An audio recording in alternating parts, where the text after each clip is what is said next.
राधे राधे आप सभी को। आज दूसरा दिन है। आज हम पढ़ेंगे परमात्मा के दर्शन। जैसे कि कल आपको बताया था कि कल हमने भगवान के स्वरूप के बारे में पढ़ा था। आज हम भगवान के दर्शन के बारे में पढ़ेंगे। धीरे धीरे करके हम आगे चलेंगे। तो कल भागवत जी का पहला श्लोक था, सच्चिदानंद रूपाय विश्वोधिपत्याय तपे तापत्रय विनाशाय श्री कृष्णाय वयम नमः। आज परमात्मा का दर्शन करेंगे। अब परमात्मा के दर्शन कितने प्रकार के बताए थे कल? 3 प्रकार के। कौन कौन से दर्शन बताए थे? साधारण दर्शन, मध्य दर्शन और उत्तम दर्शन। स्वप्न में प्रभु की झांकी होती है, यह साधारण दर्शन है। पहला दर्शन क्या है? साधारण दर्शन। स्वप्न में प्रभु की झांकी होती है, उसे साधारण दर्शन कहते हैं। और दूसरा दर्शन है मध्य दर्शन। मंदिर और मूर्ति में परमात्मा का दर्शन हो तो उसे मध्य दर्शन कहते हैं। मंदिर और मूर्ति में परमात्मा का दर्शन हो तो, मंदिर और मूर्ति मतलब मंदिर में जो मूर्ति है उसमें भगवान का दर्शन हो तो उसे कहते हैं मध्य दर्शन। और सबसे आखिरी और उत्तम दर्शन है ईश्वर। जब हम ईश्वर का उत्तम दर्शन करते हैं, जब हमारा जीवन सफल हो जाता है। उत्तम दर्शन होता है साक्षात भगवान का दर्शन। हम जब तक तप नहीं करेंगे, जब तक हम भगवान का नाम नहीं जप करेंगे, जब तक हमें परमात्मा का साक्षात दर्शन नहीं होगा, कभी नहीं हो पाएगा। साक्षात दर्शन के लिए लोग ना जाने सब चीज छोड़ देते हैं। घर छोड़ देंगे, परिवार छोड़ देंगे, सब रिश्ते नाते छोड़ देंगे भगवान को सिर्फ पाने के लिए। और वो भगवान का अंश है। जिसने ये सब छोड़ दिया वो भगवान का अंश है। अब ये उत्तम दर्शन भी 2 प्रकार के होते हैं, प्रोक्ष ज्ञान और अप्रोक्ष ज्ञान। प्रोक्ष ज्ञान क्या होता है? किसी भी स्थान पर ईश्वर किसी एक स्थान पर है, ऐसा जो माने वह प्रोक्ष ज्ञान होता है। और ईश्वर के बिना कुछ नहीं है, ईश्वर के बिना ये संसार भी नहीं है। भगवान है तो ये संसार है, वरना कुछ नहीं है।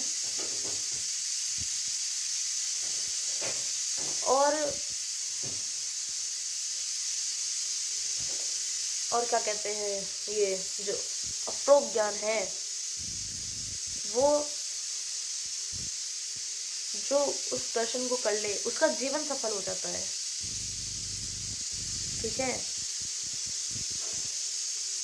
अब देखो इसमें लिखा है कि मैं परमात्मा का हूँ, मैं परमात्मा का अंश हूँ, मैं परमात्मा के बिना कुछ भी नहीं हूँ। ऐसा जो कहता है उसको स्वप्न दर्शन जरूर होगा, एक ना एक दिन जरूर होगा। हमें प्रार्थना करनी चाहिए अगर हमें भगवान का दर्शन करना है तो, स्वप्न में भगवान का दर्शन करना है तो। जो लोग कहते हैं भगवान नहीं होते उनके लिए स्पेशल, और जो हैं भगवान में लीन उन्होंने तो दर्शन ही कर रखे होंगे। हमें क्या कहना चाहिए सोते समय, जब हम रात को सोएं तब 15 से 20 दिन में स्वप्न दर्शन जरूर होगा, सच्चे मन से जो कहेगा कि हे भगवान मैं आपका हूँ, मैं आपका अंश हूँ, मैं सिर्फ आपके लिए आया हूँ, मैं कभी कोई गलत काम नहीं करूँगा, आप मेरे हो, मुझे इसका अनुभव करवाओ, आप मेरे स्वप्नों में आना। ऐसा कहने से भगवान स्वप्न में जरूर आएंगे। अब देखो गोपियाँ कहती हैं कृष्ण जी की लीलाएं और दर्शन स्वरूप श्री भगवान दिखते हैं, इसमें भगवान दिखते हैं। भगवान की लीला में भगवान दिखेंगे। जब हम कोई लीला सुनते हैं, जैसे गोवर्धन लीला हो गई, जन्म की लीला हो गई, अक्रूर जी जब कृष्ण जी को मथुरा लेके जा रहे थे जब की लीला हो गई, आदि आदि लीलाएं जो होती हैं, वो लीला हमें जब दिखाई दे, हम मित्र बन करके उन लीलाओं को सुन रहे हो, उनका अनुभव कर रहे हो, तो हमारे चित्त में भगवान प्रकट हो जाए, वो लीला हमें दिखने लग जाए, तो समझ लो भगवान का दर्शन हो गया।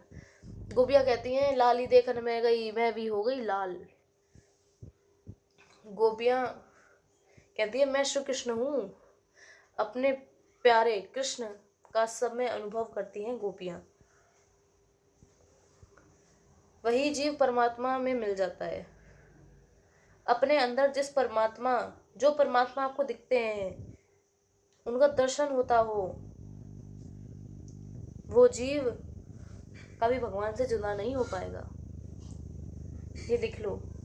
और यही श्रीमद् भागवत का फल है, भागवत जी का यही फल है। अगर भागवत जी में क्या लिखा है, लीलाएं लिखी है ठाकुर जी की, ठाकुर जी ने क्या क्या किया वो लिखा है। हम नेत्र बंद करके उनका स्मरण कर रहे हैं, उनको सुन रहे हैं, उनको याद कर रहे हैं, हमारे नेत्रों के सामने वो लीला दिख रही है हमें। यही भागवत जी का दरफल है। ज्ञानी ज्ञान से परमात्मा का अप्रोक्ष ज्ञान साक्षात्कार करता है। और हम सब नारायण के अंश हैं। नारायण 24 अवतार है, विष्णु जी के 24 अवतार हैं, वो भी हम आपको आगे बताएंगे। जैसे जैसे अध्याय चलते चले जाएंगे, उस तरह हम आपको बताते चले जाएंगे। अब इसमें अध्याय पता है कैसे है, इसमें हम रोज एक जैसे हमारा कोई सब्जेक्ट होता है, जब हम टॉपिक उठाते हैं, कोई टॉपिक उठा लिया, वैसे ही हम रोज एक टॉपिक उठाएंगे, रोज उस टॉपिक को डिटेल में पढ़ेंगे। आज हमने क्या पढ़ा? ज्ञान नहीं, क्या पढ़ा आज हमने? दर्शन करे, ठाकुर जी के दर्शन करे। ऐसे ही हमें रोज भगवान का दर्शन करना चाहिए। आप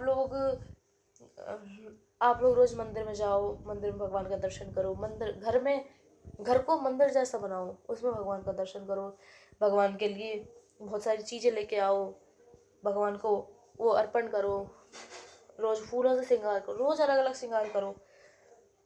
कभी केसर चंदन का श्रृंगार करो, कभी धोती का श्रृंगार करो, धोती पहना दो ठाकुर जी को, गले में सिर्फ एक पटका डाल दो, धोती के साथ पटका डाल दो। कभी जैसे ठाकुर जी गैया चराने जा रहे हो, ऐसा श्रृंगार कर दो। ठाकुर जी रास करने जा रहे हो, ऐसा श्रृंगार कर दो। गोपी श्रृंगार कर दो। बहुत सारे श्रृंगार हैं, हमें रोज ऐसे कुछ ना कुछ नया श्रृंगार करते रहना चाहिए। उसी प्रकार आज हमने पढ़ा कि भगवान के कितने दर्शन है? 3 दर्शन है, साधारण दर्शन, मध्य दर्शन और उत्तम दर्शन। कल हम पढ़ेंगे कर्म मार्ग, ज्ञान मार्ग और भक्ति मार्ग।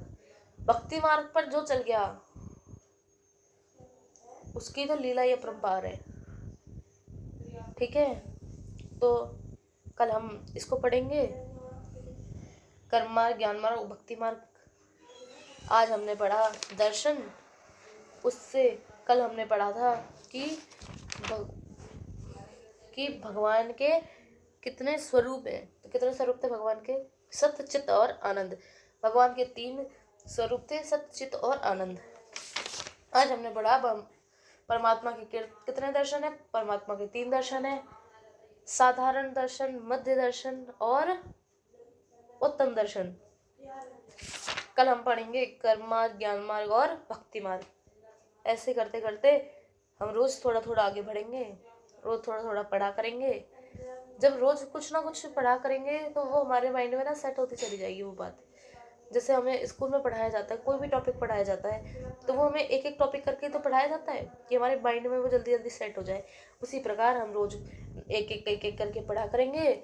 और आज के लिए हमने ये पढ़ा था ज्ञान मार्ग, दर्शन पढ़े थे। कल हम ज्ञान मार्ग, भक्ति मार्ग, कर्म मार्ग पढ़ेंगे। तो इसी प्रकार आज की हम इस वीडियो को यहीं समाप्त करते हैं। और आज इसलिए हमने ज़्यादा लंबी वीडियो नहीं बनाई। आज जैसे जैसे कोई टॉपिक आता जाएगा, उसी प्रकार वैसे वैसे हम उसको समझाते जाएंगे, डिटेल में पढ़ाएंगे। और आप लोग पढ़ो, आनंद में रहो, मंगल करो। भगवान में लगे रहो, भगवान का दर्शन करो। एक जो नियम मैंने बताया कि आप करो, उससे भगवान जरूर दिखेंगे। 1 हफ्ते में नहीं दिखेंगे, 15 दिन में दिखेंगे, 15 में नहीं तो 20 दिन में दिखेंगे। अब कोई ये मत बोलना कि 1 हफ्ता कर लिया, अरे भैया दिखे ही नहीं। ऐसे नहीं करो, जब तक नहीं दिखेंगे, जब तक राजी नहीं होंगे, तब तक नहीं करेंगे। तो कल हम मिलेंगे, और आज के लिए बस इतना ही। तो आप सुनो इसको, और अगर आपके पास भागवत जी हों तो आप रोज पढ़ा करो थोड़ा थोड़ा, उससे ना आपका माइंड फ्रेश रहा करेगा। और एक और बात बताऊं, जो बहुत चुप रहता है ना, बहुत चुप रहता है, उसको भगवान जल्दी दिखते हैं, जल्दी दर्शन देंगे भगवान उसको। जो शांत रहता है और जो चपर चपर चपर चपर चपर चपर लगा रहता है बोलने में, उसको भगवान कभी इतनी जल्दी दर्शन नहीं देंगे। तो इसी बात पे को ध्यान में रखते हुए आज की हम इस वीडियो को यहीं समाप्त करते हैं। तो राधे राधे, आप सभी को स्वस्थ रहो, खुश रहो और अपना ध्यान रखो। तो आज हम यहीं समाप्त कर रहे हैं।